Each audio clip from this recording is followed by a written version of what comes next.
Мощун. После деоккупации Киевской области. Moshchun. After the occupation of the Kyiv region in spring 2022, there were no surviving houses in the village. 70% of the buildings were completely destroyed. The battle for Moshchun became a turning point in the first stage of Russia's full-scale war against Ukraine. If the Russian Federation army had occupied the borders, the road to Kyiv would have been opened. Despite tremendous pressure from superior forces, Ukrainian troops managed to push back the enemy and save the capital from possible occupation. Petro Makushenko was the head of the village of Moshchun before the military administration was established in the area. He, like other villagers, felt the full-scale invasion of Russian troops from the very first day.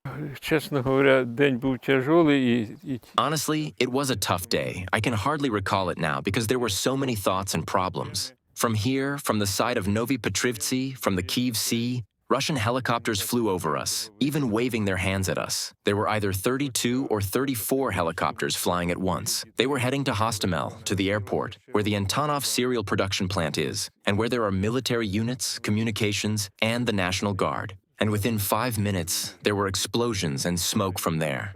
After landing in the Hostomel airport, Russian forces quickly took control of Chernobyl, Ivankiv, Dymyr, Borodianka, and advanced toward Bucha. From the 28th to the 1st, after 1 a.m., I got a call. The number was hidden, and they said that 8 people who went to Moshchun across the road were a sabotage and reconnaissance group. At that time, we were only getting shells flying at us, and they started to set fire to this street somewhere around the 5th. It was with the Solntsepiok system. On March 5th, after taking the Bucha's Hostomel line, Russian forces attempted to cross the Irpin River near Moshchun. Small Russian special forces units took the northwestern part of the village, and after the 10th, they began a mass assault on Moshchun. The Ukrainian army managed to take the initiative on the battlefield closer to the 20th of March. Within a few days, the village was liberated, but 118 Ukrainian servicemen died in the battles. In their honor, a memorial called Angels of Victory was built on the outskirts of Moshchun. Mykola Maltsev, senior officer of the Kulchitsky Battalion, call sign Dido. The village of Moshchun has not fully recovered. In place of some houses, there have been piles of bricks and charred pipes for 4 years. Among these ruins is the house that Petro Makushenko once built with his family. This is the kind of house we had, probably about 180 to 170 square meters. This was where we heated water for the livestock. The gas stove was in this corner. We needed to feed the animals, and this was the entrance to the house. According to the former head of the village, Petro Makushenko, 12 local residents died during the fight in Moshchun. Буча весной 2022 года. Bucha in the spring of 2022 became a symbol of Russian army cruelty. The name of this small town, located just 15 kilometers from Kyiv, appeared on the front pages of all Western media. Under it were images of the bodies of dozens of civilians murdered by the Russian occupiers. Behind this monument, there were 2 large trenches where 116 people were buried by the city's municipal workers and local doctors. The burials began on March 10th during the Russian occupation. Andriy Golovin, archpriest, rector of the Church of the Holy Apostle Andrew I, called in Bucha, witnessed local residents burying their neighbors and relatives on the church grounds during the occupation. Russian soldiers prohibited the families from taking the bodies to a cemetery.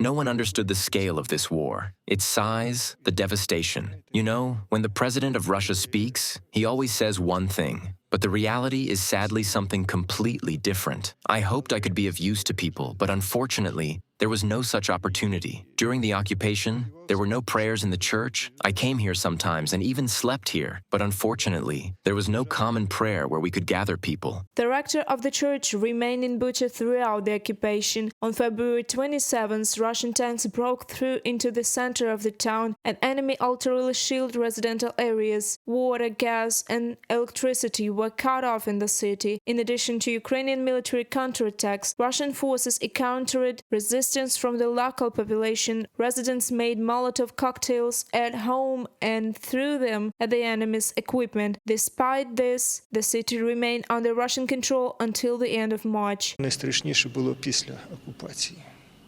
The worst was after the occupation, during the exhumation, right before my eyes, and when you see the bodies of these people. Many of them lay on the streets for weeks. This is just a small part of those we managed to bury. For example, my friend, he was riding a moped in the first days of the war. He was shot by a sniper and lay on the road for a month. They covered him with something, a piece of cloth, and then his relatives showed me the photos, and you couldn't even recognize his face. The majority of the people killed by Russian occupiers in Bucha were men, 3 times more than women. 12 children of various ages also perished. People died not only from bullets and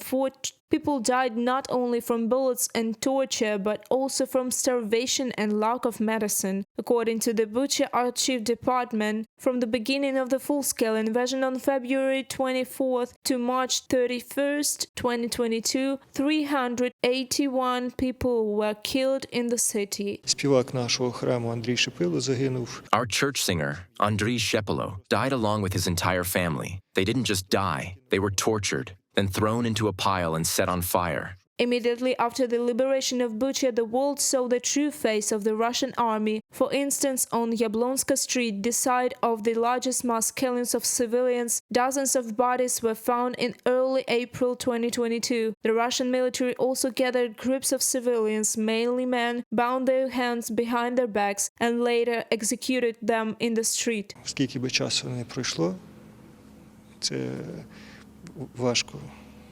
No matter how much time passes, it is hard. These wounds, rebuilding material things is much easier. Finding peace is far harder. I think it will take decades for these wounds to not just heal, but at least to scar over. Бородянка больше других населенных пунктов. Borodianka suffered the most from Russian airstrikes in the Kyiv region. The enemy dropped Fab 500 and bombs on residential areas and shielded houses with tanks and artillery. Of the 98 high-rise buildings, 8 were completely destroyed and another 21 were heavily damaged. Зранку прокинувся, включив новини. In the morning, I woke up, turned on the news, and saw that the entire country was under attack. Of course, I didn't understand what was happening. I went outside, went to work, saw in the news that something terrible was happening, then returned home, and Borodianka was filled with a huge number of cars coming from Kyiv. It was clear that a full-scale invasion had begun. Alexander, a resident of the same building on Central Street in Borodianka, which was destroyed by the Russian military within Fab 500 and bombed, did not want to leave his home until the last moment, even when hundreds of enemy military vehicles were approaching the area. Ніхто, мабуть, всерйоз не сприймав. Nobody really took it seriously. Not just me, but those who were with me thought it would last a day, maybe 2, and then everything would end. The first column entered on the 27th, the largest, 374 units. They moved through the ring road, through Borodianka. We counted, we saw, and there is historical footage taken by Serhiy Kilimnik. This was the largest column, then helicopters flew and everything. We went up to the roof of a 9-story building and watched as Hostomel was shelled. We could even hear when these columns passed every day. We knew the exact hours, in the morning and around 4 p.m. The territorial defense of Borodianka was the first to engage in combat. Local residents joining forces with the police, burned and captured Russian military trucks. On February 28, tanks, armored vehicles, rocket launchers and fuel trucks entered Central Street. The Russian army began attacking residential areas, shooting at civilians and looting shops. Ну як таке можливо в центрі Європи? How is this possible in the center of Europe in modern history in Ukraine? We, with the women and children, hid here, in the basement. There were many of us, probably about 30 people. There were annexes in the basement. We set up there. The women separately with the children, and the men separately. And between the columns, of course, we ran out, looked at what was happening, and hid when the shooting started. At the same time of the airstrike, Alexander was no longer in the basement. He had gone to a friend's house in the private sector. Я не був особисто в підвалі. I wasn't in the basement myself. I left sometime. I left in the evening. Only God saved me. But everyone who was there perished. Absolutely everyone. In my house, the missing people today, along with the dead, total about 38. These are the people I was with in the basements, and those I saw. We all sat together. When we returned on April 4th, we walked through the apartments that had survived the fires, and there was nothing left of metal items like bathtubs or refrigerators. The glass turned into lumps. It melted. The temperature. I can only imagine how high it was. These kinds of bombs leave no chances.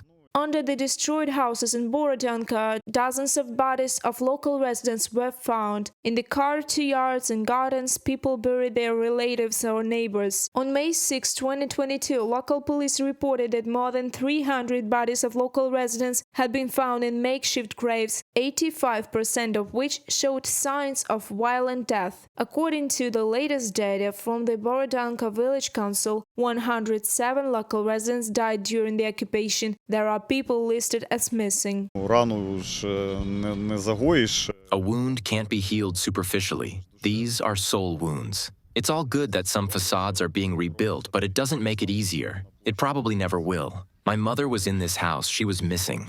I established her death in court, but she is still missing by fact. So how can the reconstruction of Borodianka personally ease my pain or sorrow?